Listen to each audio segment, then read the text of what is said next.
నిమీలిత నేత్రద్వయం, శ్రవణంతో దృశ్యం, వీణులతో వీక్షణం, వసంతవల్లరితో సుసాధ్యం. వసంతవల్లరికి స్వాగతం. ఈనాటి వసంతవల్లరిలో ప్రవాస కథా రచయిత, కవి, సినిమా దర్శకులు, నంది పురస్కార గ్రహీత శ్రీ డొక్కా శ్రీనివాస ఫణికుమార్ గారు రచించిన కథ గర్జించని నలభైలు వింటారు.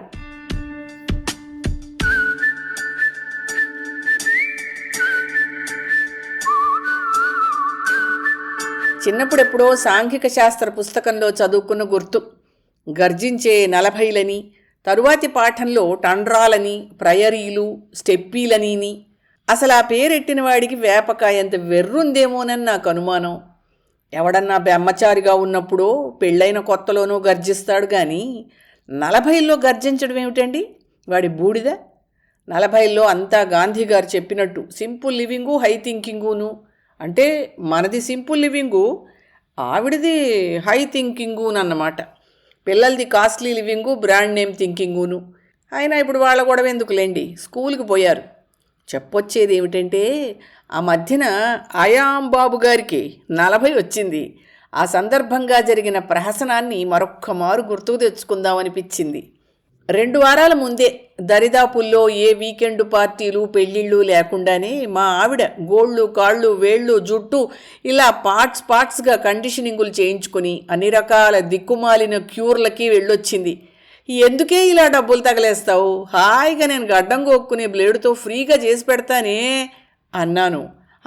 చేస్తారు, నెల క్రితం వద్దు మొర్రో అంటుంటే ఐబ్రోస్ చేస్తా అని ప్రాణం తీసేశారు. చివరికి ఒక ఐబ్రో మొత్తం గోకేశారు. చచ్చాను ఏకాక్షిలా తిరగలేక. బాల్చీలో వేడి నీళ్ళోసి దానిలో కాస్త అమృతాంజనం వేసేసి కాళ్ళెట్టు పెడిక్యూరు అని ఒకటే గోల. చస్తున్నాను మీ కక్కుర్తితో అనేసి మేడపైకి వెళ్ళిపోయింది. నిర్లిప్తంగా ఓ చూపు చూసి మళ్ళీ టీవీలో పడ్డాను. ఆ ఆదివారం చేసేందుకే ఏమీ లేక పనిలేని సీనిగాడు మంగళాడి దగ్గరికి వెళ్ళుటకై చెప్పులకి కాళ్ళకి చెప్పులు తొడిగి బయలుదేరుతూ ఉంటే వెనక్కి పిలిచింది. ఎందుకండి, బ్రహ్మాండంగా ఉంది మీ హెయిర్ స్టైలు, చక్కగా తబలా వాయించేవాళ్ళ, చెవులు కనపడకుండా జుట్టు మీరును, ఇలా ఎంతమందికి ఉంటుంది చెప్పండి అంటూ ఆపేసింది. నాకేం తెలుసు, కామోస్ అనుకున్నాను. విషయం ఏమిటంటే, పార్టీ రోజున తీసిన ఫోటోల్లో ఆవిడ దిష్టి తగలకుండా పక్కన నా ఇమేజీ ఉంటే ఆవిడ ఏజ్ కనబడదట. ఇంత కుట్ర జరుగుతోందని తెలుసుకోవడానికి నేనేమన్నా బెమ్మనాయున్నా?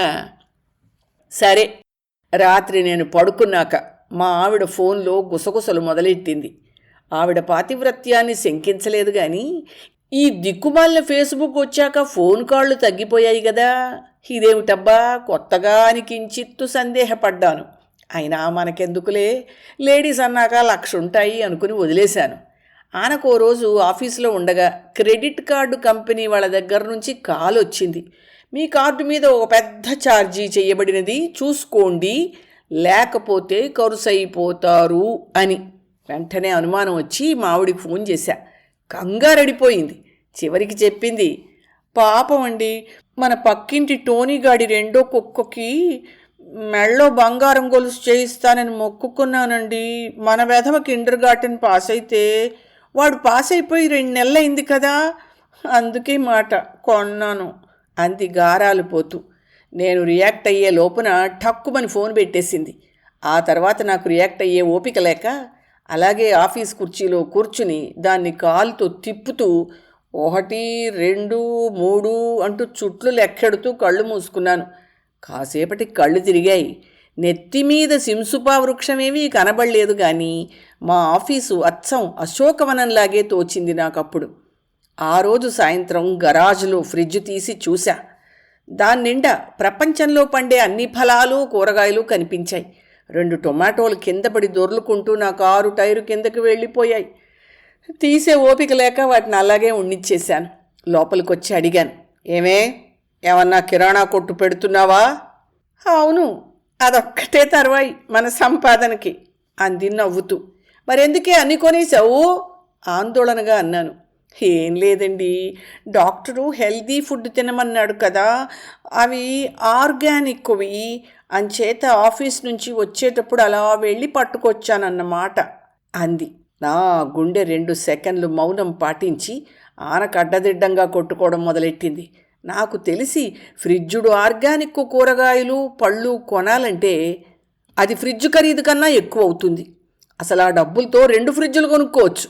ఓరి దేవుడోయ్, కొంప గొల్లేన్రోయ్ అనుకుని మరో నిర్లిప్తమైన చూపు, పేలవమైన నవ్వుతో సరిపెట్టా. మొత్తానికి నా పుట్టినరోజు శనివారం రానే వచ్చింది. ఆ రోజు పెందలకడనే లేచి స్నానం గట్రా కానిచ్చి ఎందుకైనా మంచిదని మా ఇంట్లో దేవుడి గది ఎక్కడుందో వెతుక్కుని మరీ వెళ్ళాను లోపలికి. ఓ అగరొత్తి వెలిగించి ఏదన్నా చదువుదామంటే మనం మంత్రాల్లో వీకు కాబట్టి ఉభయతారకంగా ఉంటుందని హనుమాన్ చాలీసా మొదలెట్టా మాస్ అప్పీల్ కోసం 6 ట్రాక్ స్టీరియోఫోనిక్ సౌండ్లో. వెంటనే మావిడొచ్చేసి ఆపేసింది. పిల్లలు భయపడతారండి అంటూ ప్రాధేయపడింది. ఎవడన్నా భయం పోవడానికి చదువుతాడు హనుమాన్ చాలీసా. ఏం చేస్తాం, ఆపేశాను వాళ్ళ భయం పోగొట్టడానికి. ఆమటి నుంచి బయటకొచ్చి చూతున్నా డైనింగ్ టేబుల్ మీద ఉప్మా రెడీగా ఉంది, జీడిపప్పులతో సహా. పక్కనే పల్లీ పచ్చడి. తస్సదియ్య కుమ్మేశాను. అప్పుడు వచ్చింది ఫోను. మా ఫ్రెండ్ ఒక ఆయన, ఆ మధ్యన ఏదో షార్ట్ ఫిలిం తీస్తానన్నావు, దాని బడ్జెట్ గురించి మాట్లాడదాం, వస్తావా అన్నారు.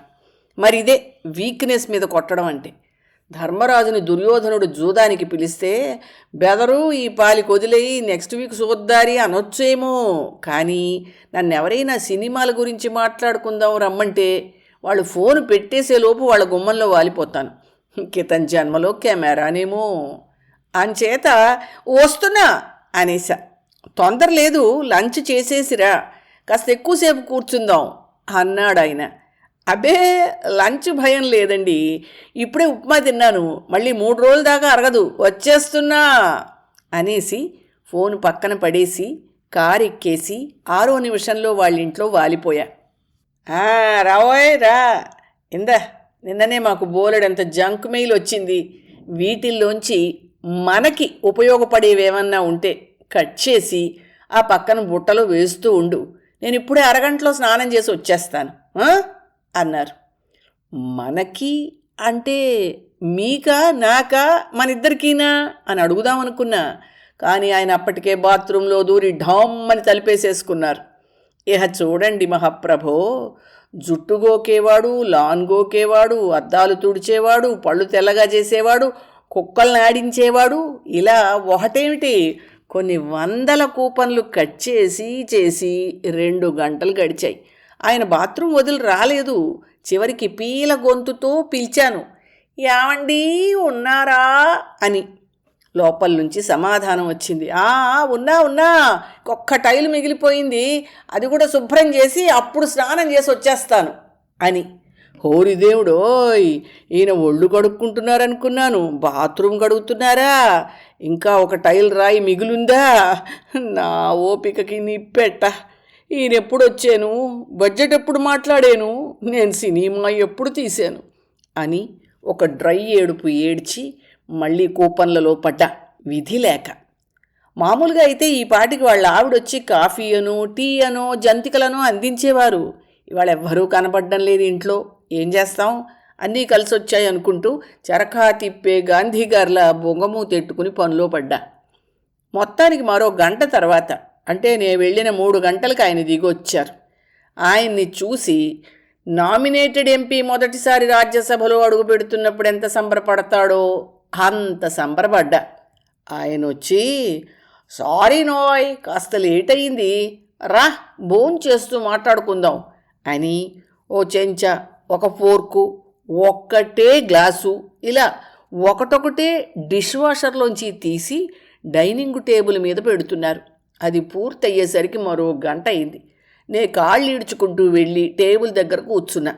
ఆయన నాకు వడ్డిస్తూ ఉంటే పొద్దున్న తిన్న ఉప్మా వార్నింగ్ ఇచ్చింది. వెంటనే అబ్బే వద్దండి, ఆకలి లేదు, మీరు తినండి అనేశాను. ఆయన భోజనం చేస్తూ మొదలెట్టారు. నీ కథ విని బడ్జెట్ ఇస్తానన్నారు చూడు, ఆయన నన్ను ఫోన్ చేశారు ఇండియా నుంచి అని ఆగారు. నేను టెన్షన్తో చచ్చిపోతూ కుర్చీలోంచి లేస్తున్నా. కూర్చో కూర్చో, ఆయన బడ్జెట్ ఇవ్వడం కుదరదని చెప్పారు అన్నారు డెత్ కబురు కోల్డ్గా చెప్తూ. కుర్చీలోనే పడిపోయా. ఆయన తాపీగా పెరుగు అన్నం కూడా ముగించి నా మొహం మీద నీళ్లు జల్లి లేపి సోఫాలో కూర్చోబెట్టారు. నా ప్రాణాలు అప్పటికే కళ్ళల్లోకి వచ్చాయి. ఆయన మొదలెట్టారు. నీకోసం ఓ పుస్తకం కొన్నానోయ్, డబ్బులు లేకుండా సినిమా తీయడం ఎలా అని. నా లైబ్రరీలో ఉంది, పద వెతుకుదాం అని బేస్మెంట్లోకి తీసుకెళ్లారు. అక్కడో 2 గంటలు వెతికాక గుర్తొచ్చింది, ఆ పుస్తకం నా కారులో ఉంది అనుకుంటూ బయటికి వెళ్ళి తెచ్చిచ్చారు. ఇంతలో వాళ్ళ ఆవిడ ఫోన్ వచ్చింది. ఇక్కడే ఉన్నాడు. ఇంకా 2 గంటలా? పర్లేదులే, మాకు 3 గంటలు పడుతుంది.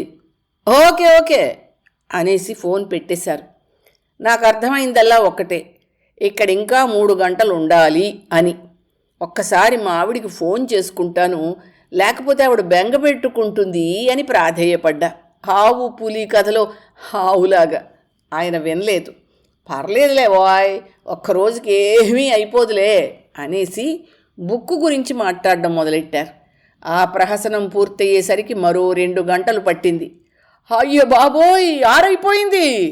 నా ఓపికంతా ఆవిరైపోయింది. శివరాఖరికి ఆయన కనికరించి డ్రెస్సు మార్చుకుని వచ్చి, పదవోయ్, ఒక మాట మీ ఇంటికొచ్చి మీ ఆవిడ్ని పిల్లల్ని పలకరించి వస్తాను, నువ్వు కూడా వస్తే బాగుంటుంది అన్నారు నవ్వుతూ. నాకింక నవ్వే ఓపిక లేక విరక్తిగా ఓ లుక్కిచ్చి కారులో పడ్డా. ఆయన కారు వెనకాలే ఫాలో అవుతూ మా ఇంటికి వచ్చా.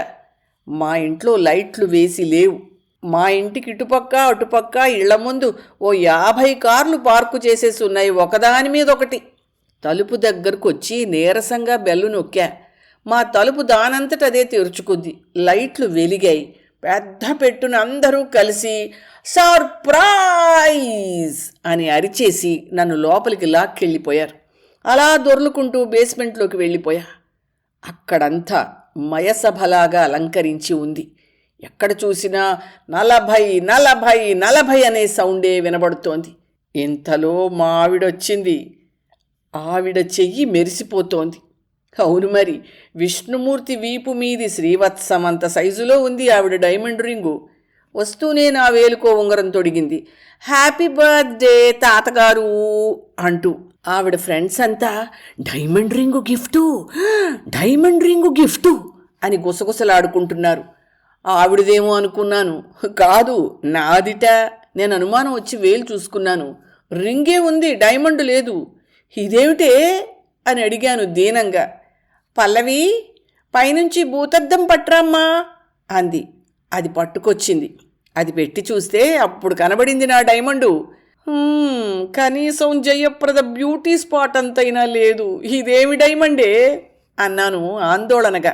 మీ మొహం, మొగాళ్ళెవరూ పెద్ద డైమండ్ పెట్టుకోరు. తెలీదు, చెప్తే వినరు. చూడండి ఎంత బాగుందో అంది, ఓ కన్ను నా రింగు మీద, ఓ కన్ను తన రింగు మీద వేసి. బాగుంది బాగుంది, అద్దరిపోయింది, టూ మచ్ అనేశారు ఆవిడ ఏర్పాటు చేసిన ఫ్రెండ్ మేళం అంతా. ఆ తర్వాత ఓ వీడియో స్లైడ్ ప్రెజెంటేషన్ జరిగింది. నేను తొలి బర్త్డే డ్రెస్సులో ఉన్నప్పటి నుంచి ఆ వేల్టి వరకు తీసిన చిత్రరాజాలని పబ్లిక్గా ప్రదర్శించేసి చేతులు దులిపేసుకున్నారు అందరూ.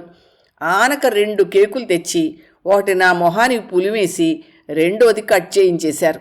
ఇంతలో మా ఫ్రెండ్ గారి భార్య కనబడి, రండి రండి అందరం భోంచేద్దాం, ఈ 10 ఐటమ్స్ నేనే వండాను, స్వీట్ కూడా నాదే, తిని చెప్పండి ఎలా ఉందో అన్నారు నవ్వుతూ. అప్పుడు అర్థమైంది వాళ్ళ ఆయన నన్ను 8 గంటలు ఎందుకు నంచుకున్నారో, అంతసేపు ఆవిడెక్కడికి మాయమయ్యారో. చేసేందుకేమీ లేక భోజనం చేశాను అందరితో కలిసి. అందరూ చేతులు పిసికేసి గిఫ్ట్ కార్డులు ఇచ్చేసి వెళ్ళడానికి సిద్ధమవుతున్నారు. అప్పుడు మా ఆవిడ ఓ పెద్ద ఫోటో ఫ్రేమ్ పట్టుకొచ్చింది. ఆవిడ నా కోసం రాసిన కవితట. నేనెక్కడైనా పారేస్తానేమోనని ఫ్రేము కట్టించి మరీ తెచ్చింది. చదువుతుందేమోనని ప్రాణాలు అరిచేతిలో పెట్టుకుని చూస్తున్నాను పిల్లిలా. అప్పుడు ఆవిడ అంది, ఇవి నా భావాలు, నేను చెప్తే మా ఫ్రెండ్ రాసింది, మీరే చదవండి అంటూ అది నా చేతికిచ్చింది. చచ్చింది గొర్రె. విధి లేక చదివాను. ఏమండి, మీరుంటే చాలండి, ఇంకేమీ వద్దండి. మీరు నా పిల్లల తండ్రి. మీ ఊరు రాజమండ్రి. మీకోసం వండి వండి నా నడుం వంగిందండి. అయినా పర్లేదండి, ఇది నా ధర్మం అండి. మీకిప్పుడు 40 అండి, అందుకే మీకు ఈ పార్టీ అండి. మీకు హ్యాపీ బర్త్డే అండి. మెనీ మెనీ హ్యాపీ రిటర్న్స్ అండి. మీరు నమ్మండి, నమ్మకపోండి, ఇంకా నా వల్ల కాలేదు. ఎందుకైనా మంచిదని మా ఆవిడ కేసు చూశా. ఆవిడ కొంచెం ఇమోషనల్ అయింది. కవితతో మమేకమైపోయింది. నా అదృష్టం బాగుండి కవిత అక్కడితో పూర్తయింది. మా ఆవిడ కన్నీళ్లు తుడిచి దగ్గరికి తీసుకుని బహుదూరపు బాటసారిలా సీలింగ్ కేసి చూస్తూ ఓ పోజెట్టా, లేని కళ్ళజోడు సర్దుకుంటూ. అందరూ ఫోటోలు నొక్కేశారు. ఆవు ఆవు అని బుగ్గలు నొక్కుంటూ. ఆనకందరూ మెల్లగా నిష్క్రమించారు. 2 నిమిషాల్లో ఈ విశేషాలన్నీ ఫేస్బుక్లో ఎక్కించేశారు. మర్నాడు ఓ 100 మెసేజీలున్నాయి ఫేస్బుక్లో. నీ పుట్టినరోజు బాగా జరుపుకున్నావా? మమ్మల్ని పిలవనందుకు థ్యాంక్స్ అనుకుంటూ. మా ఆవిడ మీద కోపం వచ్చింది. కానీ అది మాత్రం ఏం చేస్తుంది? పిలవడం అంటూ మొదలెడితే మా ఊళ్ళో ఒక్కడు మిగలడు. మరి అంతమంది స్నేహితులున్నారు అయాంబాబు గారికి. ఇలా గర్జించకుండానే 40లోకి వచ్చేశాను. క్రెడిట్ కార్డు బిల్లు చూసుకుని ఆనందపడ్డా.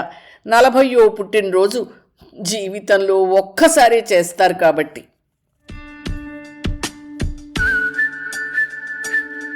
వసంతవల్లరిలో ప్రవాస కథా రచయిత, కవి, సినిమా దర్శకులు, నంది అవార్డు గ్రహీత శ్రీ డొక్కా శ్రీనివాస ఫణికుమార్ గారు రచించిన హాస్య కథ గర్జించని 40లు విన్నారు. ఈ కథ వారి కథా సంపుటి టేక్ ఇట్ ఈజీలోనిది. వసంతవల్లరిలో ఇవాల్టి కార్యక్రమం మీకు నచ్చిందని ఆశిస్తున్నాను. అందుకే లైక్ చేసి మీ మిత్రులకు, బంధువులకు లింక్ను షేర్ చేసి మీ అమూల్యమైన అభిప్రాయాన్ని నాకు కామెంట్ బాక్స్లో తెలియచేయమని, వసంతవల్లరికి సబ్స్క్రైబ్ చేయమని విన్నవించుకుంటూ మీ వసంతలక్ష్మి అయ్యగారికి సెలవు. మరి థ్యాంక్ యూ. వసంతవల్లరి మిత్రులు, శ్రేయోభిలాషులు, వీక్షకులు, శ్రోతలు అందరికీ ఒక విజ్ఞప్తి. గతంలో లాగానే ఎప్పటికప్పుడు నా కథలను విని స్పందన తెలియచేయమని కోరుతూ, నేను చదివిన కథ మీకు బాగా నచ్చినట్టయితే తప్పకుండా హైప్ ఆప్షన్ నొక్కి నన్ను ప్రోత్సహిస్తారు కదూ.